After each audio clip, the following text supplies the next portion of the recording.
In this module, we shall look at the risk difference and the risk ratio. So this is essentially a comparison of two proportions.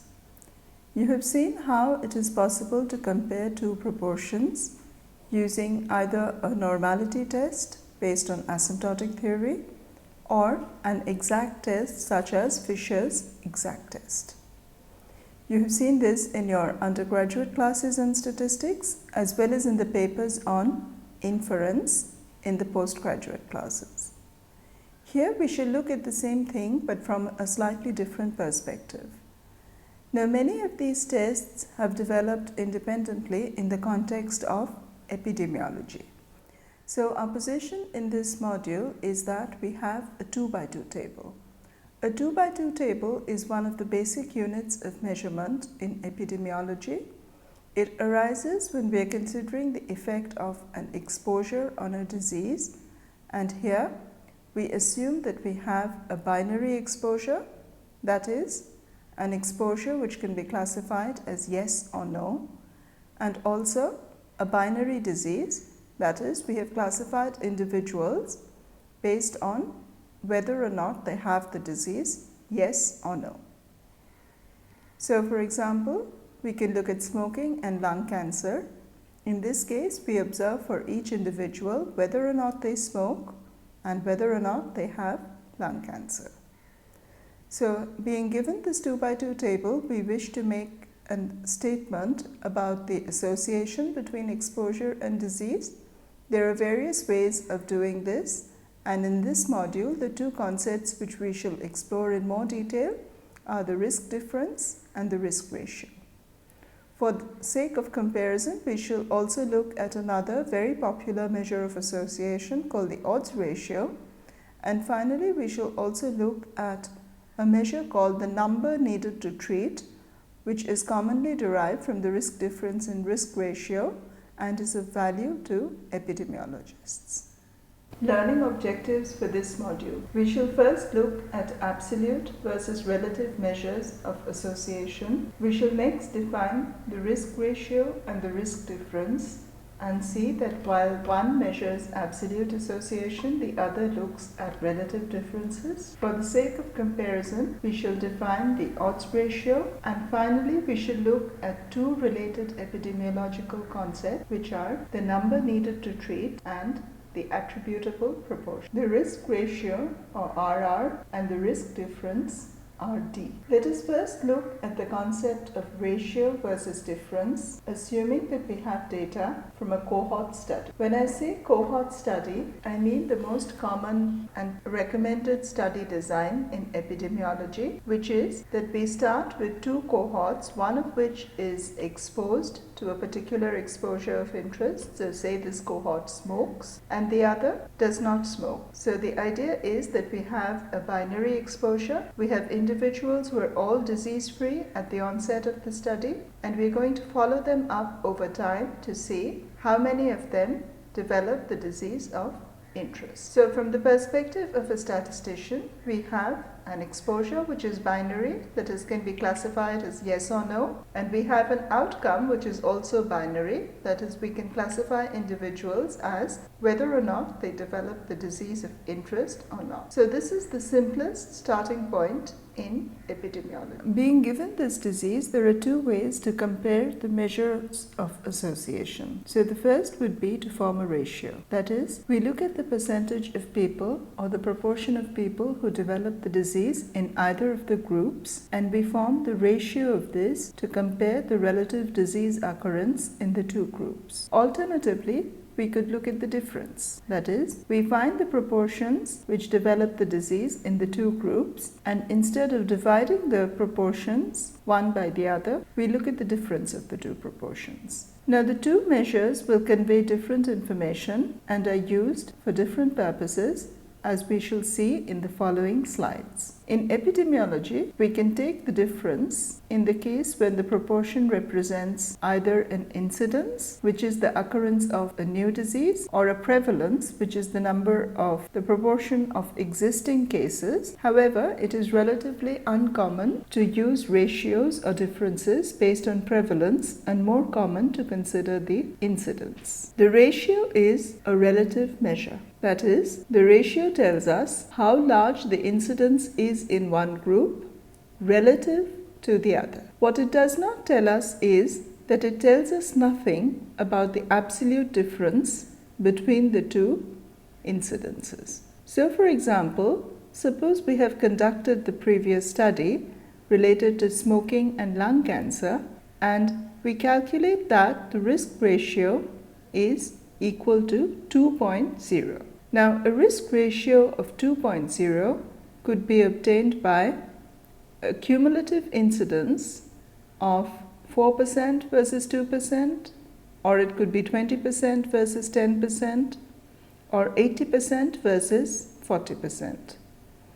Now, note that in either case, when we take the ratio of the incidences, the ratio turns out to be 2. However, if we take the absolute differences, in the first case, the absolute difference is only 2%. In the second case, the absolute difference is 10%. And in the third case, the absolute difference is 40%. So, although we get the same information about the ratios, we do not get any information about the differences, and it is up to us to decide whether it is more important to look at the ratio or the differences in this situation. The difference is an absolute measure. That is, the risk difference is an absolute measure because it conveys how much one group differs from the other in the scale of 0 to 100%. I mentioned the concept of a 2x2 table in my introduction. So let us assume that we have a 2x2 table. That is, we have group 1, which we say are exposed to a particular exposure of interest. So again, let us assume that this exposure is smoke. And we have group 2, which say is the group which does not smoke. For each of group 1 and group 2, we follow them up over time, and at the end of the study period, we look at the number which develop the positive outcome and the number which develops the negative outcome.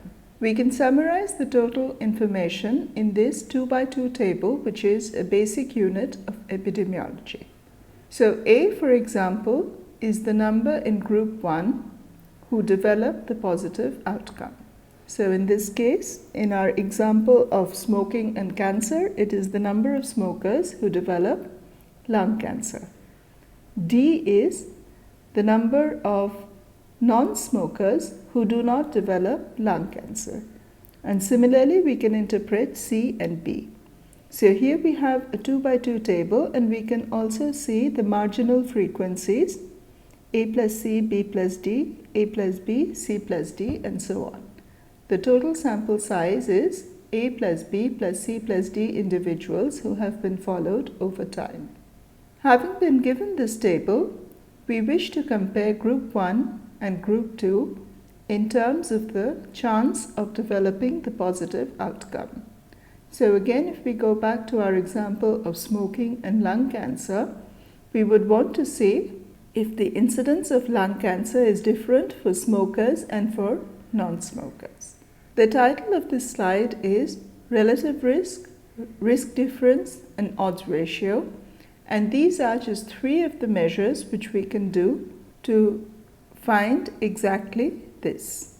The relative risk for the preceding table would be given by RR equal to A by A plus B by C by C plus D. So A by A plus B is the proportion of people who experience the event in group 1.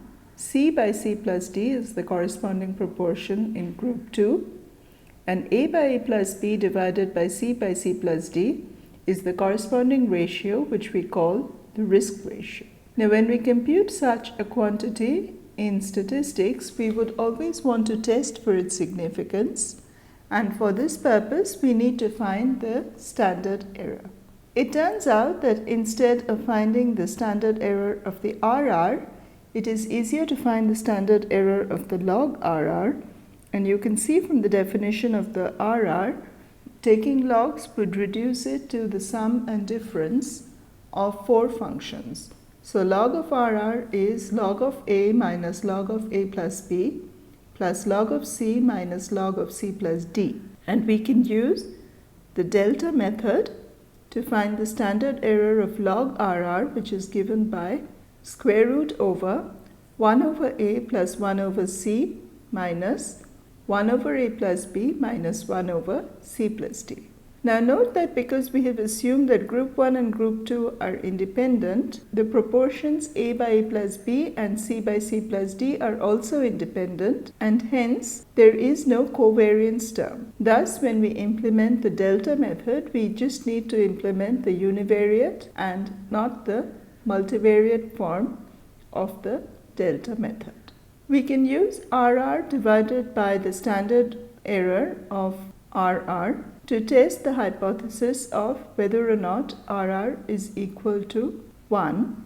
Equivalently, we can use log RR divided by the standard error of log RR to test the equivalent hypothesis of whether or not the log RR is equal to 0. So RR equal to 1, as you can see, would tell us that the proportions are identical in the two groups, or there is no association between exposure and disease. Now, if we reject this null hypothesis, we would like to quantify the extent of association, and we can do this by finding the 95% confidence interval for the RR, which we can do on the log scale and then exponentiate back to find it on the RR scale. So the 95% confidence interval for the RR is given by exponential of log RR minus 1.96 into SE log of RR to exponential log RR plus 1.96 into standard error of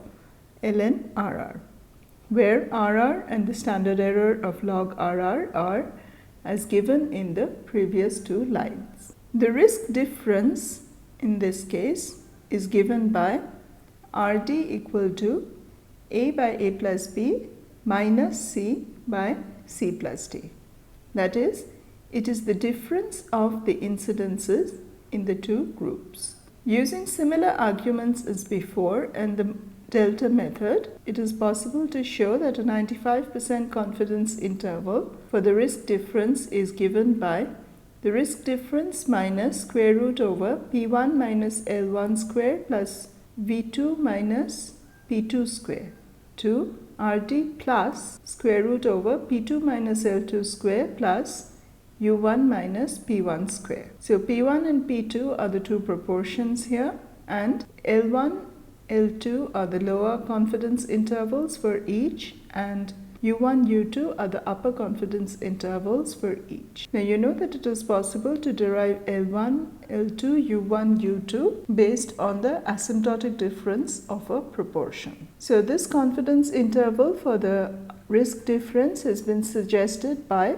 Armitage et al. A different standard error proposed by Deeks and Higgins is of the form standard error of RD equal to square root of AB by A plus B cubed plus CD by C plus D cubed. This standard error is popularly used in meta-analysis. For the sake of comparison, another very common measure used in such tables is the odds ratio.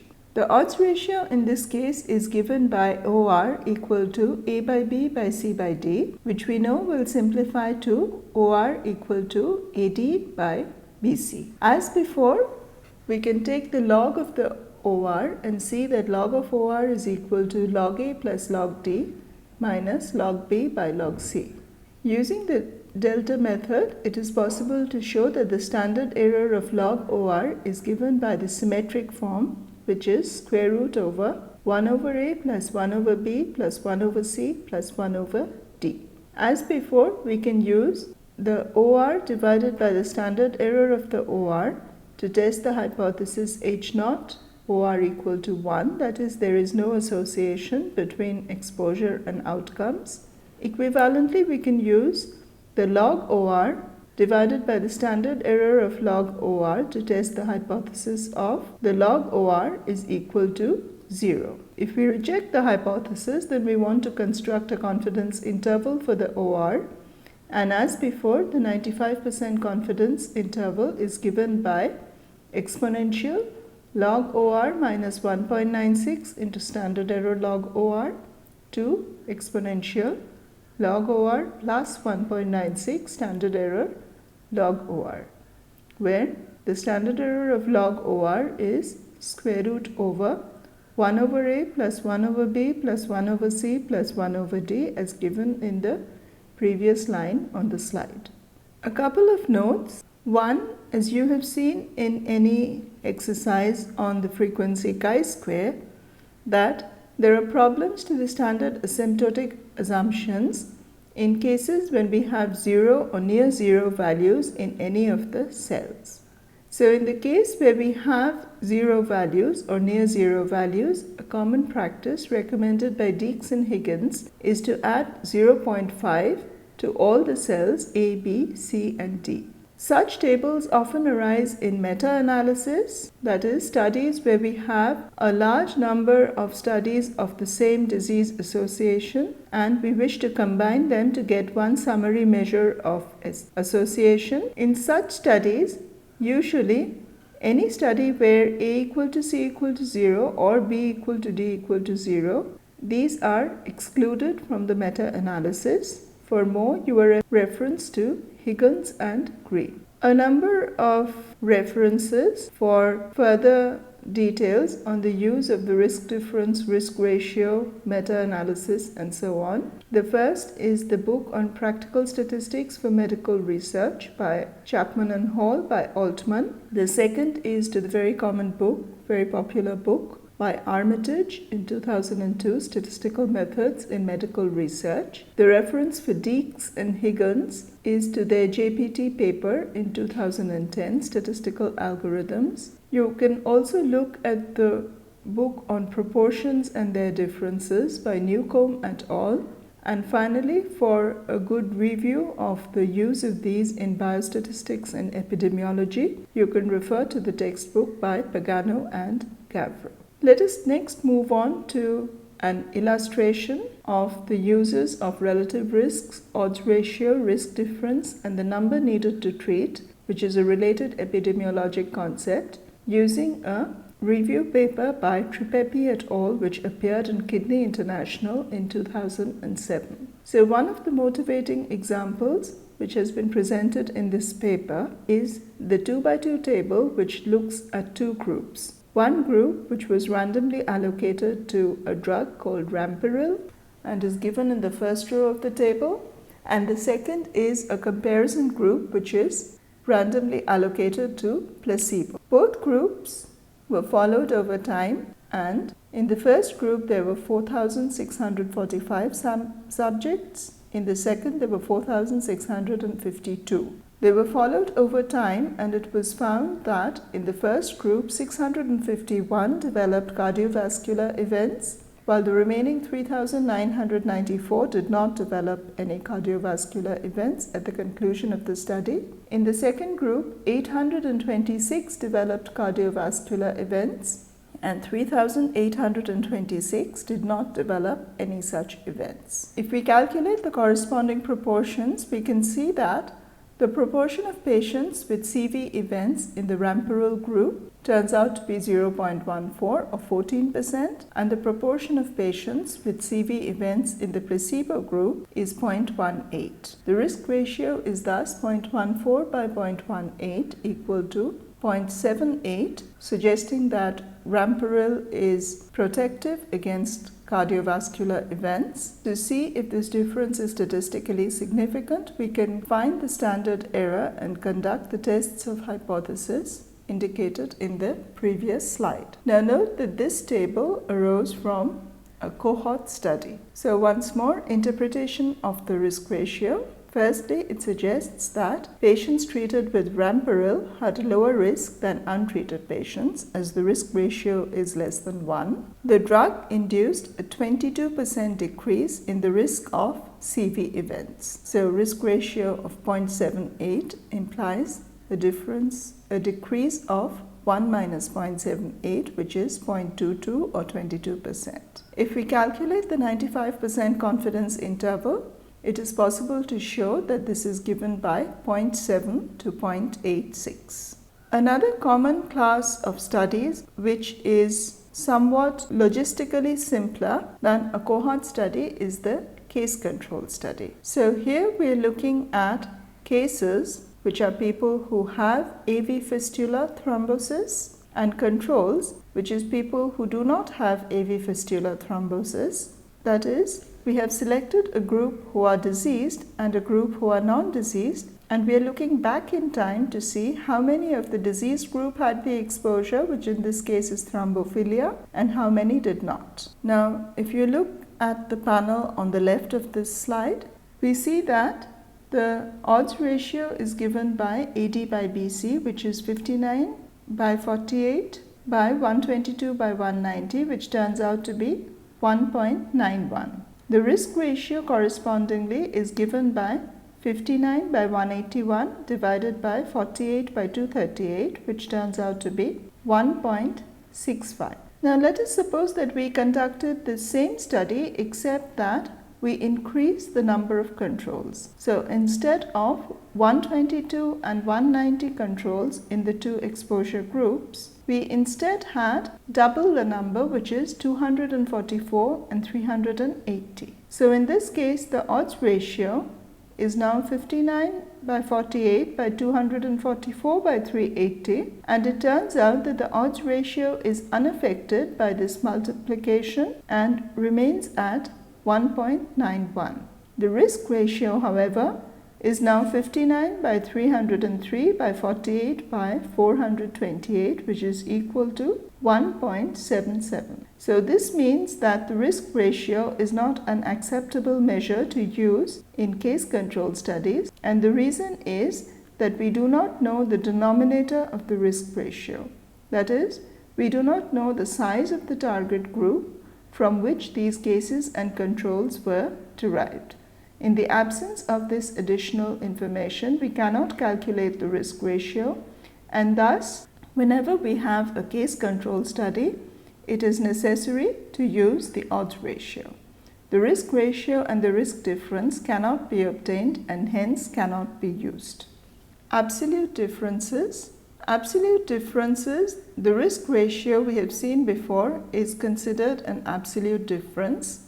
It is also sometimes referred to as the absolute risk reduction. It is the difference between the incidence proportion of a disease or event in the control group and the corresponding incidence proportion in the treated group. The risk difference for cardiovascular events between patients on placebo and on Ramperil is 0.18 minus 0.14, which is equal to 0.04. So, the interpretation of this is that there is a 4% absolute risk difference which is attributable to the effect of Ramperil. A related measure which is used in the epidemiologic literature is the number needed to treat. So this is derived as follows. On the basis of the risk difference, it is possible to calculate the number needed to treat, that is the number of subjects we would need to treat with Ramperil to prevent one adverse event, which in this case is a cardiovascular event. Note that the inverse of the absolute risk difference is 1 over 0.04, which is equal to 25. The interpretation of this is that we need to treat 25 patients with Ramperil to prevent one cardiovascular event in 5 years. The inverse of the risk difference thus is interpreted as the number needed to treat. The obviously ideal value for the NNT is 1, which would be obtained if the difference was 0. That is, if the risk in one group was 1 and the risk in the other group was 0. This is, however, just the ideal situation and is used as a benchmark. The importance of the NNT is that it presents information on the risk difference in a way which gives clinical relevance to the data. So if the number of events had been 65 in the Ramperl group and 83 in the placebo group, the NNT would have been 250 while the RR would have remained unchanged. So the NNT is more responsive to the number of events. Another related measure is the attributable risk. The attributable risk is the portion of the disease incidence in the exposed that is due to the exposure. That is, the incidence of the disease in the exposed that could be eliminated if the exposure were eliminated. It is measured as the risk or incidence in the exposed minus the risk or incidence in the non-exposed. Often we prefer to use this in the form of a percentage. So the attributable risk percentage is the proportion of disease incidence in the exposed that is due to the exposure, and it is calculated as the attributable risk divided by the risk incidence in exposed into 100%. That is, the attributable risk percentage is equal to RR minus 1 divided by RR into 100. In this module, we have reviewed the concept of the risk difference and the risk ratio, but from a slightly different perspective than that from the statistician. That is, we have looked at these concepts from the framework of epidemiology. We have defined the basic unit of epidemiologic analysis, which is the 2x2 table, which arises when we have a binary exposure and a binary disease, and we wish to quantify the association between the two. That is, we wish to see if the incidence of disease in the exposed group is different from the incidence of disease in the control group. It is possible to do this in several ways. We can look at absolute differences in the exposure, in the incidence in the two groups, or we can look at relative differences. Accordingly, we define the risk difference as an absolute measure of incidence, or we can define the risk ratio as a ratio measure of comparison. So we have defined these two measures, seen how to estimate these from the tables, and in fact the estimators which we have presented are maximum likelihood estimators. We have seen how to perform statistical inference based on these measures using wall tests and standard errors which have been derived using the delta method. We have also seen how to derive confidence intervals, and I have pointed you to several references should you be interested in further details on this. For the sake of comparison, we have defined an alternative measure which is also very common and very popular, which is the odds ratio, and we have seen that one reason for the popularity of the odds ratio is that the odds ratio can be calculated from the cohort study as well as from the case control study, whereas the risk ratio and the risk difference cannot be obtained in the situation where we have a case control study unless we have more information on the size of the target population. Finally, we have defined two related epidemiological concepts, which is the number needed to treat and the